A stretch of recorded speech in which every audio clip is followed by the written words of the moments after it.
Hello, bienvenue dans cette nouvelle chronique du Old Geek. Avec quelques nouveautés, effectivement, avec des achats. Ça fait longtemps que je n'avais pas fait d'achat.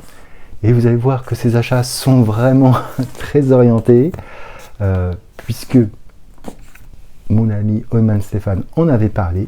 Puisque Vizy en a parlé également. Et puis parce que pas mal d'autres personnes en parlent. Et que l'occasion s'est présentée. J'ai acquis les deux premiers tomes de 20th Century Boys à moitié prix. Et bah, c'est pas mal. Alors, je suis vraiment étonné de ces gros pavés. Je suis vraiment, c'est des très très gros pavés. Je vais essayer de mettre un manga normal à la place. Voilà, donc c'est énorme. C'est vraiment des tomes doubles. C'est assez impressionnant. Bon, c'est plus grand, c'est une édition Panini, ils ont vraiment fait des choses plutôt pas mal, avec un effet relief sur la couverture, un marque-page, des petites notes derrière, donc vraiment pas mal. Donc j'avais lu le premier il y a très longtemps, je n'avais lu que le premier. Et faute de temps, de moyens, à l'époque, j'avais pas continué. C'était dans l'édition noire, là, vraiment la tome simple. Donc c'était il y a très longtemps. Et donc là, je me dis, c'est l'occasion, au moins de relire ces deux premiers tomes, pour voir un petit peu, etc. Et puis continuer au fur et à mesure, puisque on a l'occasion de ressortir ça en version de luxe. Donc c'est plutôt pas mal. Je remercie encore une fois Oyman Stéphane de m'avoir poussé un petit peu là pour acheter ces deux tomes, parce que franchement, je pense que je ne vais pas regretter. De toute façon, Naoki Urasawa, on regrette pas. Et j'avais eu effectivement sur Asadora un petit peu de mal, mais c'est pas mauvais. C'est juste que c'est peut-être moins bon que ce que j'avais lu de lui sur d'autres choses. En tout cas, ça me touche moins que Billy Bat, que Monster, que Pluto. Voilà. Mais on va voir là pour ces garçons du XXe siècle, ce qu'il en est. Et voilà, donc c'est plutôt le petit achat qui fait plaisir. Et franchement, c'était très chouette. Et on passe maintenant à la première review.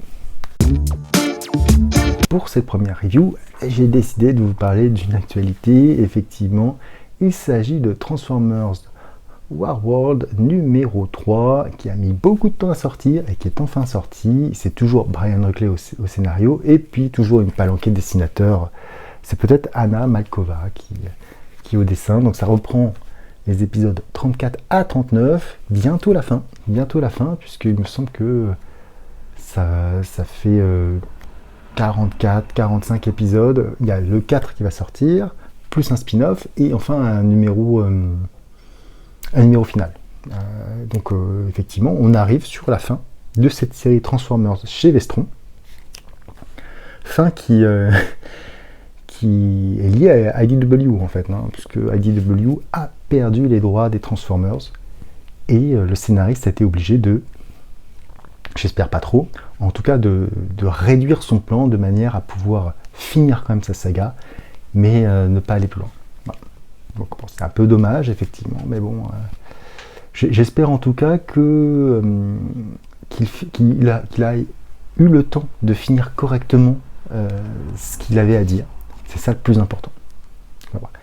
Donc dans ces épisodes, alors on retrouve toujours le format Vestron, etc. Moi j'aime bien, c'est plutôt très sympathique à lire. J'aime beaucoup. Alors qu'est-ce qui se passe dans ce tome ? C'est un tome, il va y avoir de la bagarre en fait. C'est difficile pour moi de le résumer, de vous expliquer un petit peu ce qu'il en est. Tout ce que je peux vous dire, c'est qu'effectivement, suite aux derniers événements, Erzarkon, je ne sais pas comment on prononce, est revenu du passé. Donc il faut savoir que c'était lui qui avait provoqué la Grande Guerre il y a des milliers, des mégacycles auparavant. Donc il est revenu et il semble posséder des pouvoirs un peu spécifiques, puisque son Spark se déploie un petit peu comme un spore et qui peut prendre finalement la possession de 3 corps.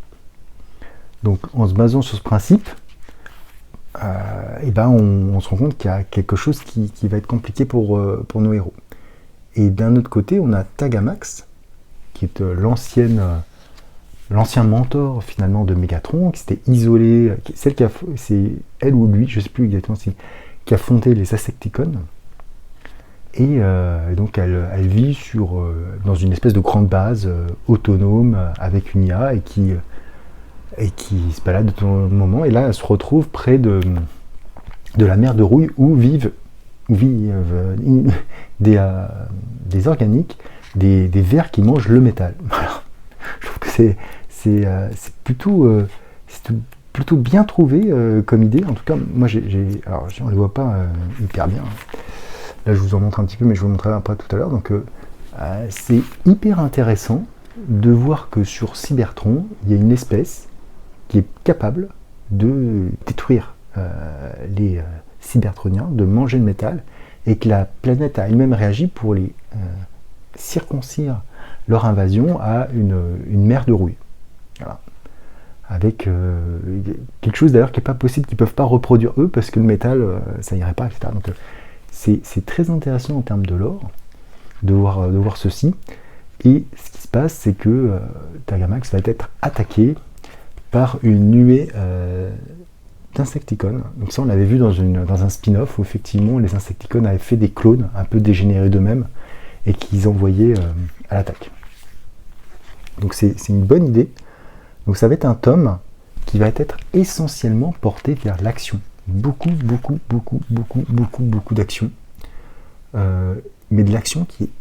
franchement, j'ai lu ça d'une traite, j'ai trouvé ça très très lisible. Ça met quand même en branle un certain nombre de choses vis-à-vis de la suite, puisque on découvre aussi, et là ça renforce le lore des Transformers, qu'il y a un certain nombre d'artefacts qui existent, qui peuvent avoir des pouvoirs. Donc il y avait l'artefact qui avait réussi, dans un premier spin-off, qui avait réussi à faire on s'appelle les Constructicons, qui s'assemblaient pour former un grand Transformers. Là, il y a d'autres choses, il y a l'énigme, etc. Donc on ne sait pas exactement quels sont les pouvoirs. La matrice fait partie des artefacts, la matrice des primes fait partie des artefacts. Donc on voit qu'il y a quand même vraiment une histoire derrière tout ça, quelque chose à creuser, et je trouve ça assez passionnant parce qu'on nous dispatche comme ça des petites informations au fur et à mesure, et on a envie d'en savoir plus, on a envie de savoir ce qui s'est passé dans les générations précédentes, pourquoi, comment, et c'est vraiment bien fait. C'est vraiment bien fait, donc beaucoup d'actions, des grosses scènes de bataille entre les différentes factions. Et vraiment, j'ai trouvé ça très efficace. Alors, les dessins sont pas extraordinaires, mais ils font le taf. En fait, on commence à être habitué. Hein. C'est toujours un petit peu le même style depuis le début. Toujours un petit peu les mêmes couleurs, les mêmes choses. Donc, non, c'est vraiment... je trouve ça vraiment pas mal. Et là, on commence à voir que tous les personnages vont se retrouver au même endroit. Voilà, parce qu'on arrive sur la phase finale. Donc, ces épisodes, donc 34 à 39, se lisent très facilement. J'ai pris vraiment beaucoup de plaisir à lire ça, et je trouve que c'est vraiment une série qui monte au fur et à mesure. J'espère qu'on aura un bon climax, parce que là, franchement, c'est vraiment pas mal. En tout cas, moi, j'apprécie toujours autant cette série. Voilà. Alors, on m'a dit que sur la précédente version d'IDW, il y avait plein de trucs super, mais bon, pour le moment, il n'y a que Europop qui a publié, qui a édité Gloire à Mégatron, mais dans l'optique de l'anniversaire des Transformers, en faisant une version qui était proche de la génération de la G1, etc. Donc je ne sais pas s'il y aura d'autres tomes, sachant que j'ai vu que Vestron sortait aussi la première série Transformers avec du Spider-Man dedans. Et oui, le j'ai trouvé ça assez fou. Donc il y a un épisode où il y a un team-up entre les Transformers et Spider-Man version costume noir. Donc ce costume des années 80. J'étais assez bluffé de voir ça. Par contre, le style graphique me plaît absolument pas. J'ai eu beaucoup de mal avec le style graphique. Je ne l'ai pas acheté, du coup je l'ai feuilleté, mais peut-être qu'à l'occasion je le prendrai, parce que vraiment il y a quelque chose derrière. En plus, ça reprend exactement la G1. c'est l'AG1, ce qui s'est passé, etc. Ce qui me pose un peu problème, parce que effectivement pour moi les Transformers, Cybertron c'est très bien, sur Terre avec les humains c'est moins bien. Les interactions avec les humains j'aime moins bien, puisque j'ai l'impression, j'ai pas l'impression, mais je trouve qu'ils font souvent faire valoir, ou un peu princesse à sauver, ou héros, alors qu'il y a des Transformers qui font des trucs de fou. Voilà. J'ai du mal avec les humains, de manière générale, dans cet univers. Mais voilà. Donc, si vous aimez cette période, je vous conseille au moins de feuilleter, après à voir ce que vous décidez de faire. Mais en tout cas, là, cette série, cette-ci, alors je vous ai pas dit grand chose sur ce qui se passe, parce que c'est vraiment beaucoup de la bagarre sur ces 5 épisodes, mais tout se met un petit peu en marche, etc. Il faudra sûrement que je refasse une vue globale de cet arc Warworld, quand il sera terminé, pour voir un petit peu tout ce qui s'est passé, parce qu'il se passe quand même pas mal de petites choses au fur et à mesure vis-à-vis de la forge. On a vu la dernière fois que la forge avait été détruite, là et on parle de la reconstruire en mettant des sparks de titan, enfin vraiment des choses qui me font le taf. En tout cas, moi je trouve que c'est vraiment pas mal. Et sur ce, on passe à la deuxième review. Pour cette deuxième review, on va rester dans l'espace, dans la science-fiction ou pas, enfin le soap opéra avec ce tome de Star Wars. Donc c'est La Malédiction de Mur. Donc c'est le tome 6 de la collection de l'année dernière, Carrefour. Alors pourquoi je l'ai pris, ce tome? Et bien parce qu'en fait, il reprend, c'est au moins ce que je pensais au début, le crossover Vector. Vector, qui est donc un crossover qui se situe avec les Chevaliers de l'Ancienne République, Dark Times, Rebellion et Héritage, Legacy. Malheureusement, dans cette version, où on devait avoir 12 épisodes pour avoir l'intégralité, nous n'en avons que 10. Voilà, c'est le format. C'est le format Carrefour, en fait, c'est du format 10 épisodes. Voilà, donc ils ont tronqué la deuxième partie pour finalement que ça tienne dans les 10 épisodes. C'est un peu dommage parce que qu'est-ce qu'ils ont zappé? Du coup, ils ont zappé les épisodes Rebellion, que je vous mettrai ici, 15 et 16, où on voyait Luke Skywalker. Bon, reprenons dans l'ordre. Déjà, qu'est-ce qui se passe? Donc on commence avec la première partie qui est liée aux épisodes donc, Chevaliers de l'Ancienne République, les épisodes que je vais vous donner tout de suite, qui reprend les Chevaliers de l'Ancienne République avec les épisodes 25 à 28. Donc c'est toujours scénarisé par John Jackson Miller, et cette fois c'est dessiné par quelqu'un d'autre, c'est dessiné par Scott Edburn. Donc c'est un style assez particulier. Je dois dire, on est plus dans quelque chose d'un peu cartoony, d'un peu manga, au niveau des expressions. Alors ça ne peut plaire ou ne pas plaire. J'avoue que là comme ça choque pas puisqu'on commence par cette partie. Quand j'avais lu la série, je me demande si la rupture n'était pas un peu forte. Donc on retrouve toujours Zen et Griff qui font un petit peu, qui se retrouvent mêlés, toujours quelque chose ils sont toujours dans la mouise. Ça c'est le point commun, ils sont toujours dans la mouise. Et là ce qui se passe c'est que globalement les maîtres Jedi qui ont accusé Zen de meurtre, il y a une personne qui a une vision et qui voit justement, c'est la première fois que je vous ai montré, le talisman de Mur qui serait a priori acquis par Zen. Comme c'est un talisman Sith de grande importance, il faut absolument qu'il ne le récupère pas. Et donc on en voit, et là c'est vraiment pas mal comme idée, c'est que on découvre que l'ordre Jedi, en fait, peut avoir des ombres, finalement, des Jedi qui sont sortis, qui ont été effacés des fichiers. Donc pour rappel, ça se passe 4000 ans avant Yavin. Donc l'Ancienne République pouvait avoir des agents complètement effacés de tout enregistrement, des Jedi qui faisaient des missions secrètes pour certains. Voilà. J'ai trouvé ça un peu des Black Ops, côté Jedi. J'ai trouvé ça plutôt pas mal. Et donc ils envoient une Jedi, Céleste Morn, pour récupérer le talisman et, si possible, supprimer Elzain.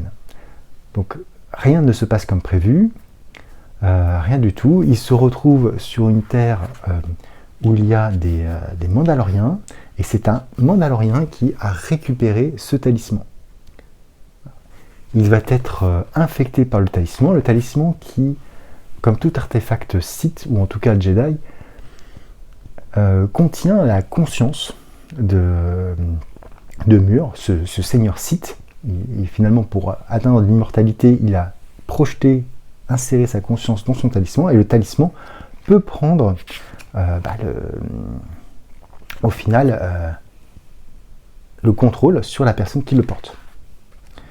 Et donc on découvre que ce talisman, en plus de pouvoir faire ça, propage la peste Rakghoul. Donc tous les humains, en tout cas, se transforment en espèces de monstres décérébrés, dont le contact, à la fois par griffure ou par morsure, propage cette peste et transforme les personnes mordues en monstres.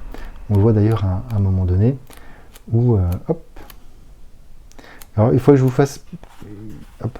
Voilà, donc, dès qu'il y a quelqu'un qui est un petit peu... quelqu'un qui a été griffé, hop, elle se transforme en monstre.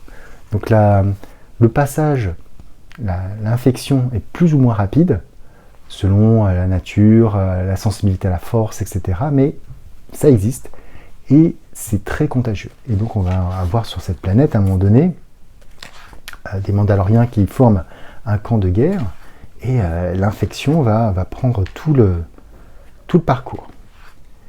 Et ce qui va se passer aussi, c'est que le talisman veut récupérer Zayn pour contrôler son corps, puisque c'est un Jedi, et en fait c'est Céleste qui va le porter, qui va endurer cette croix, et voilà. Et à la fin de cette première partie, Céleste est mise dans un sarcophage, et Zayn lui dit on va essayer de trouver autre chose. Et donc on va suivre finalement ce personnage de Céleste Morn au cours des différentes séries Star Wars. Donc sur une chronologie assez importante, puisqu'effectivement elle se retrouve dans le sarcophage 4000 ans, en moins 4000 ans au moment de l'Ancienne République, puis après on va la retrouver au moment de l'Empire avec Dark Vador. Et donc là on passe sur la deuxième partie, puisqu'il y avait donc 2 épisodes de Dark Times avec Dark Vador et 2 épisodes de Rebellion avec Luke Skywalker, avant de passer à la dernière partie où on retrouve Cade Skywalker dans la partie Legacy, héritage. Donc là on a les épisodes 11 et 12 de Dark Times, donc scénarisé par Nick Harrison et dessiné par Dave Ross Doug Wesley. Alors c'est super, franchement les graphismes sont vraiment très très bons. J'étais impressionné par les graphismes. Donc, ce qui se passe, c'est que le sarcophage de Céleste est retrouvé, et pour Dark Vador se pose la question de savoir s'il peut utiliser ce talisman pour son propre compte ou Céleste en tant qu'apprenti. Vous vous doutez bien que forcément rien de tout ceci va se passer, et on va passer à la partie avec Luke Skywalker, où là également on va voir ce qui va se passer vis-à-vis de Luke. C'était plutôt pas mal. En plus, là, il faudrait que je vous mette les crédits, mais c'était dessiné par Dustin Weaver et c'était plutôt sympathique. Alors, j'imagine, c'était sorti chez Delcourt en 2 tomes ou en intégrale. J'imagine que Panini devrait le ressortir, en tout cas, peut-être. Je ne sais pas s'ils feront un mini-épique. Je ne sais pas comment ils pourraient le ressortir en français, du coup. Je sais que les épisodes des différentes séries, que ce soit Les Chevaliers de l'Ancienne République ou Legacy, sortiront dans les épiques. Par contre, les épisodes manquants, voilà. Je ne sais pas trop. Bon, alors, sachant que moi, qu'au début, j'avais lu uniquement KOTOR et Knights of the Old Republic, Les Chevaliers de l'Ancienne République et Legacy, et ça ne m'avait pas gêné véritablement dans ma compréhension. Mais bon, ça ne faisait que 8 parties sur les 12. Bon, on avait le début, la fin. On arrivait quand même à raccrocher les morceaux. C'était quand même pas mal. Et donc dans cet épisode, Céleste va propager, puisque le talisman peut propager la peste Ragoul. Elle va propager, elle va découvrir que les Sith ont pris le pouvoir, elle va découvrir qu'elle a 4 millions qui sont passés, etc. Et elle va transformer un certain nombre de clones en Ragoul qui lui obéissent. Voilà. Et c'est une victoire un petit peu à la Pyrrhus pour notre ami Dark Vador, puisqu'il va partir, et dans Rébellion, Dark Vador va essayer de se servir de cette peste pour tuer la Rébellion. Avec une petite réflexion par rapport à son fils, est-ce qu'il doit sacrifier son fils, pas sacrifier son fils. C'était plutôt pas mal. Et donc on passe à la dernière partie. Alors là, je vais vous en révéler effectivement le moins possible, mais à savoir que la dernière partie, c'est donc Legacy, Héritage, donc les épisodes 31 à 33, il me semble, que je ne dis pas de bêtises, 28 à 31, n'importe quoi. Donc c'est toujours John Ostrander et Jeanne Duursema au scénario et Jeanne Duursema au dessin. Donc là aussi on retrouve ce personnage de Céleste, toujours avec Mur, qui est en forme de fantôme, qui essaie de prendre le contrôle de son corps, et nos personnages principaux qu'on a suivis. Alors, comme c'est l'épisode 28 et que l'épique s'est terminé à l'épisode 19, il y a quand même un certain nombre de choses qui sont passées. Donc pour ne pas trop vous spoiler, pour ceux qui auraient lu, je vais être très très critique sur ce qui se passe, mais il faut savoir effectivement que donc Cade va avoir une vision de Céleste et il va essayer de retrouver le talisman. Voilà. Le talisman qui peut être une source de pouvoir d'un côté comme de l'autre, puisque vous imaginez bien que du côté des chevaliers impériaux, ça peut être intéressant d'avoir ce talisman puisqu'il a l'air puissant, etc. En fait, personne ne sait exactement ce qu'il donne comme propriété, à part ceux qui ont vécu et qui découvrent ce qui s'est passé. Donc il y a vraiment une légende par rapport à ce talisman, et donc les chevaliers impériaux sont intéressés, les Sith forcément sont intéressés, donc Darkrai peut-être veut trouver via ce biais une solution à sa guérison, une solution pour sa guérison. Voilà, donc c'est plutôt pas mal, sachant que ça se termine après ces 4 épisodes, donc 28 à 31. Il y a pas mal de choses qui se passent. Donc là on a Mur qui révèle un petit peu comment il a réussi à créer cette peste et pourquoi. Donc, c'est aussi intéressant dans le principe de voir que les Sith faisaient des expériences, qui sont servis un petit peu de leur pouvoir, de la force, pour faire des catastrophes, pour faire des fléaux, des épidémies. Ça donne une mesure assez dramatique sur ce qu'ils pouvaient faire ou pas faire, quelque chose qu'on n'a vraiment jamais vu dans les films. On n'a jamais vu cet aspect du Sith qui peut manipuler les choses, transformer, propager des fléaux comme ça. Donc ça donne quelque chose d'assez intéressant. En tout cas, moi je trouve que c'est assez passionnant de voir tout ce que ce duo a pu faire dans ces épisodes au niveau du lore, etc. Bon, après, il n'y a pas que, mais c'est vrai que ce sont les plus connus et qui ont vraiment fait quelque chose d'extraordinaire. Donc je ne vous révèle pas la fin. Je ne vous dis pas ce qui va se passer. Que va devenir Céleste? Que va devenir Mur? Est-ce que Cade va réussir, pas réussir? Est-ce que Cred va être soigné? Tout ça, je vous laisse comme ça, parce que je ne peux pas vous spoiler de tout ça, sachant que la série c'est vraiment 12 parties. Alors effectivement, moi, la première partie est très intéressante parce que ça donne les origines de Céleste, et la fin est très intéressante parce que ça donne une conclusion à toute cette saga. Le milieu, bien que donc Dark Times et Rebellion, bien que bien dessiné, finalement c'est pas si nécessaire que ça. Néanmoins, je me connais. Si Panini décide de nous sortir l'ensemble des 12 épisodes, je les prendrai quand même. Parce que je pense, et vous serez d'accord ou pas avec moi, qu'en tant que lecteur de comics, il est très difficile de ne pas avoir de doublons. Voilà. Peut-être l'objet d'une future réflexion.